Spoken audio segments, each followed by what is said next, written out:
अशी करवंटी काढायची आहे, पण मला ती अगदी पटकन अशी जमत नाही आहे. मग मी काय करणार आहे, तर आजचा हा करवंटी कशी काढायची, तर याचा हा हॅक तुम्हाला मी आज सांगणार आहे.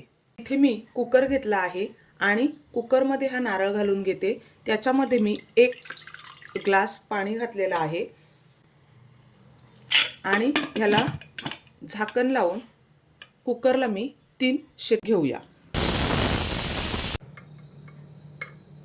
खूप घाई असेल तर तुम्ही थंड नळाच्या पाण्याखाली पकडून घेऊ शकता.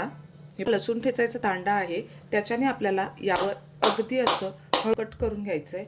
तर तुम्ही पाहू शकता हा आपला नारळ करवंटीमधून अगदी इझिली असा बाहेर आलेला आहे.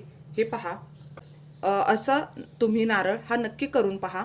पटकन आपण हा नारळ असा काढून घेऊ शकतो.